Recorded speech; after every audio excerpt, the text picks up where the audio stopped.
Ты до сих пор думаешь, что красить кожу – это долго и сложно? Нет, это не так. На примере этой модели я покажу тебе, как добиться крутого результата без дорогущих наборов и лишней возни. Ты узнаешь, как сэкономить время, деньги и при этом получить эффектный, живой оттенок кожи, который не стыдно показать крупным планом. И заодно разберем, почему готовые наборы для окрашивания кожи – это больше маркетинг, чем реальное ультимативное решение. Перед просмотром не забудьте поставить лайк, подписаться на канал. Ну а меня зовут Марина, это Collectors Hub, и мы начинаем. Необыкновенное счастье, что модель напечаталась без фейлов, и мне остается только разогреть ее части в спирте и мягко снять поддержки. Берет, ботинки и база вообще идеальные. А вот ноги немного наслоилась смола. Вот бы мышцы ягодиц росли так, как наслаивается смола на них при печати. Однажды я напечатаю модель, над которой мне не нужно будет очень сильно работать и что-то исправлять. Вот тут у меня проблема появилась с ее прекрасными булочками, сочными, мощными. Здесь произошло наслоение. По-другому никак. Когда я печатаю модель, мне обязательно нужно придерживаться одного правила, чтобы часть, которую я печатаю, должна находиться на платформе где-то на 45 градусов, плавно переходя из задней поверхности бедра в саму ягодицу. Вот. Поэтому получилось вот такое наслоение. В целом это исправлять не очень сложно, но придется, конечно, немножко повозиться. Еще у меня, кстати, не надевается рука. Я тут уже пыталась ее подвставить, но никак не входит. Вот здесь вот тоже, кстати, есть углубления, но нужно будет их делать шире. И не встает часть с ее беретом и ее косой. Но это самая красивая Кэмми, которую я нашла. По моему рейтингу, личному рейтингу сексолог. Также сам берет. Я не люблю такие крупные зазоры. Я стараюсь их исправлять. Вот, видите, тут прям, такая дырочка нормально. Вот она даже, кстати говоря, ходит туда-сюда. Я это буду исправлять. Сразу с ягодиц и начну шлифовку. Я очень хочу добиться ровной поверхности, но из-за некорректной печати появились лишние слои. Поэтому сначала убираю все лишнее. Да, звучит странно, но давайте честно. Это одна из самых привлекательных частей, поэтому нужна очень ровная поверхность. Работаю щеткой с мягкой наждачкой, чтобы не оставлять полос и царапин на коже.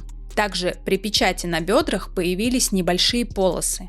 Их тоже убираю с помощью щетки.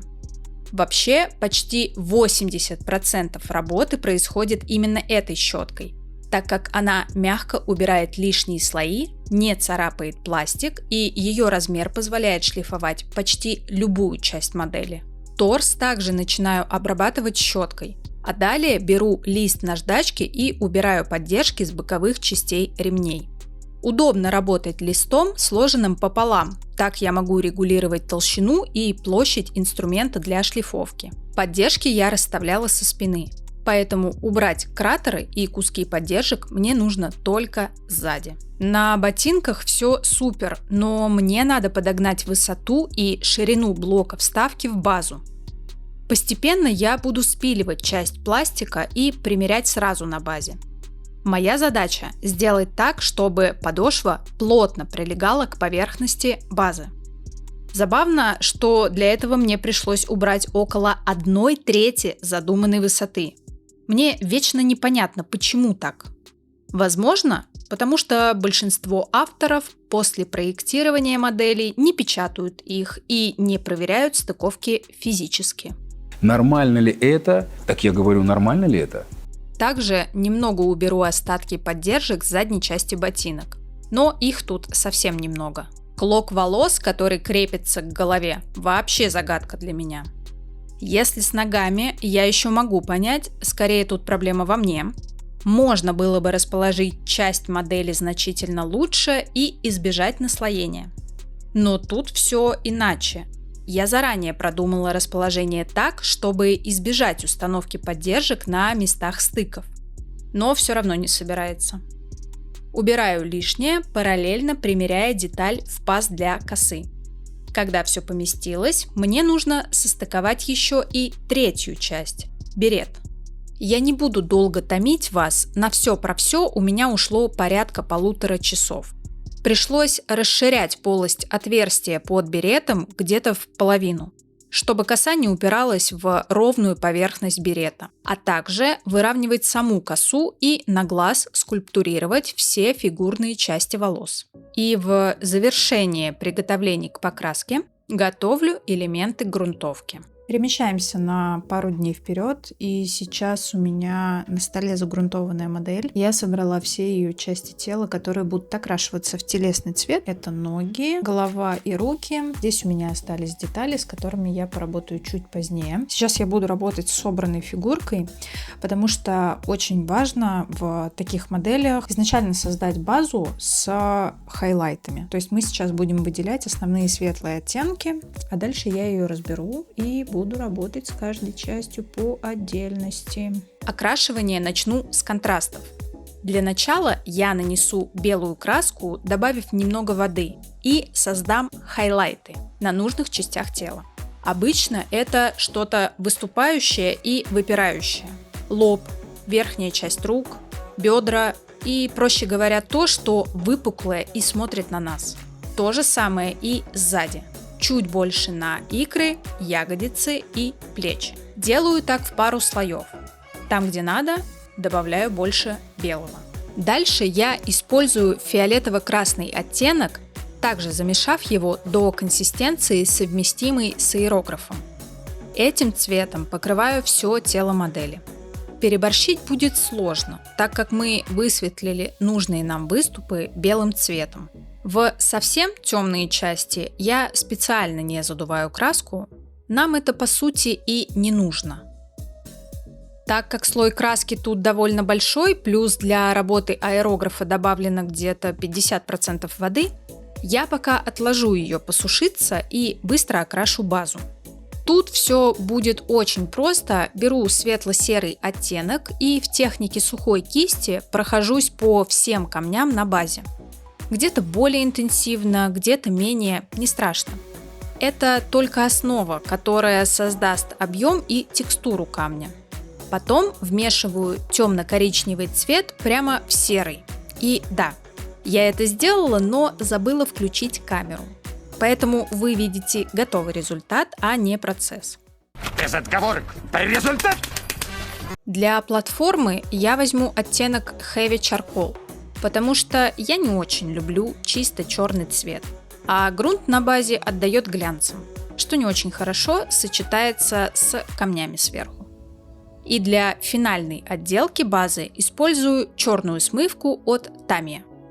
Пройдусь имеющейся в комплекте кисточкой по каждому углублению и стыкам между камушками. Так я визуально создам хороший объем и добавлю тень туда, где она очень нужна. Ну и до кучи быстро окрашу ботинки в однотонный цвет. Тот же, что и использовала на базе, оттенок Heavy Charcoal. На данном этапе этого достаточно. Теперь возвращаемся к окрашиванию тела. Можно взять любой красный оттенок, у меня это Citadel Contrast. Сейчас я буду собирать модель, потому что буду работать с тенями и местами как бы внутри основного рисунка. Добавляю этот цвет на внутреннюю часть бедер, складку под ягодицами, область за коленями. С головой поступаю аналогично. Тени должны быть более выраженными под подбородком, под скулами и у линии роста волос, потому что там будет берет, а он, по сути, должен давать затемнение. На торсе тоже выделяю область под руками, спину и углубление под одеждой.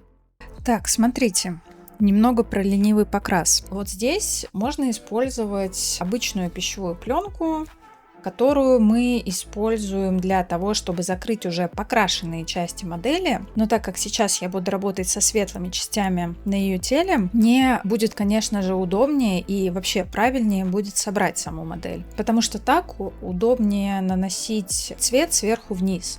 Можно было бы не закрывать, например, ботинки, потому что ботинки сейчас окрашены в однотон. Но чтобы не переводить лишний раз краску, я решила закрыть и ботинки, и ее базу, которая уже в в принципе, готова. Это такой ленивый маскинг для тех, кто не очень любит мараться с малярным скотчем. Малярный скотч круто, но в данном случае модель хорошо стыкуется очень и хорошо собирается, поэтому мне не требуется какой-то прям точечный и такой очень детальный маскинг на данной модели. Я просто могу закрыть все обычной пленкой и продолжать работу. И вот только теперь я начну использовать те самые телесные оттенки. Для начала подготовлю Medium Flash Tone и нанесу его на всю модель, при этом оставляя немного фиолетового, особенно в углублениях. Все по тому же принципу. Больше оттенка на выступающие части и тонкий слой на затемненные.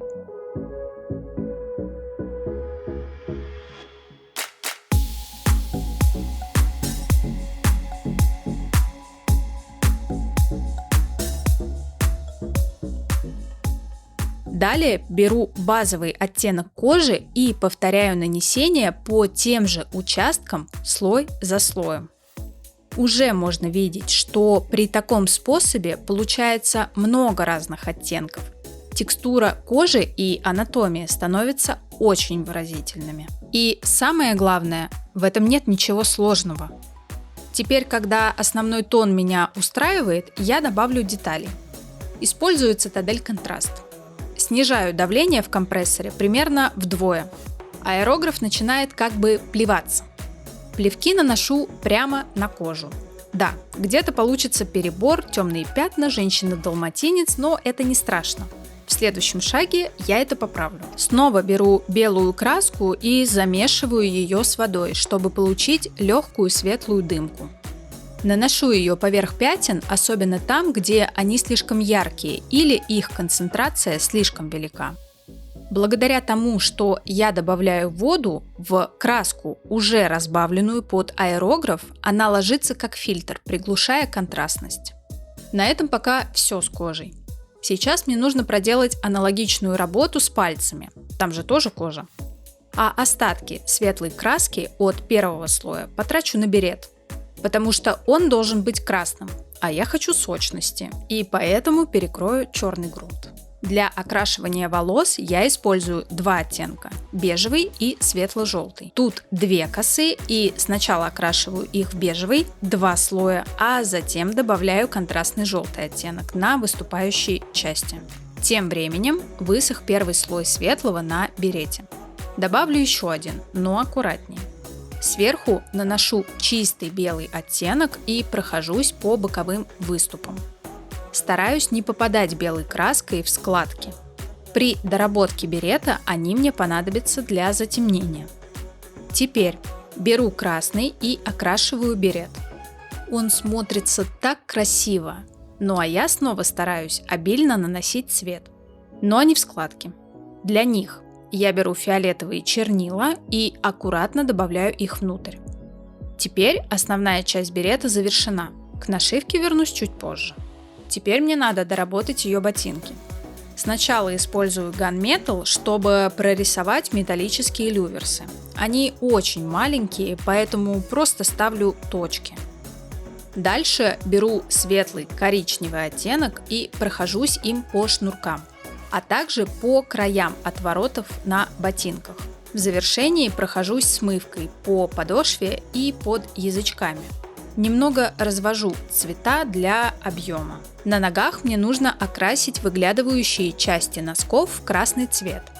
Сначала делаю это кистью, а потом сравняю цвет аэрографом. Чтобы не попасть на кожу, использую малярный скотч. Благо, это тут не занимает много времени. 2-3 слоя и вуаля, ноги готовы.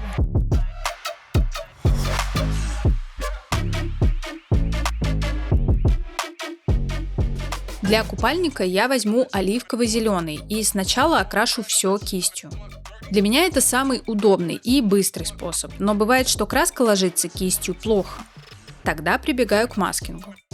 Раньше я использовала маскировочную ленту и жидкость для маскинга почти в каждой работе, но теперь стараюсь избегать этого способа.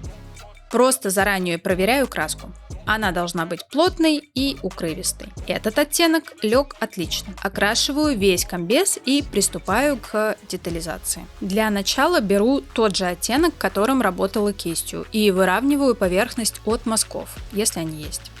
У меня получилось немного, в основном около горла и на спине. Дальше нужно придать объем и добавить тени. Беру Цитадель Контраст и добавляю тени в рельеф пресса. Также затемняю сеточку по бокам. Чтобы не прорисовывать вручную, аккуратно распыляю темный оттенок зеленого. Сзади делаю аналогично. Тень в углубление, выступающие части не трогаю. Ну и чтобы все выглядело еще круче, добавляю пару капель желтого контраста в базовый зеленый оттенок. И, как с кожей, прохожусь по всем выступам, пресс, верх груди и остальные нужные элементы. По комбезу осталось окрасить ремни.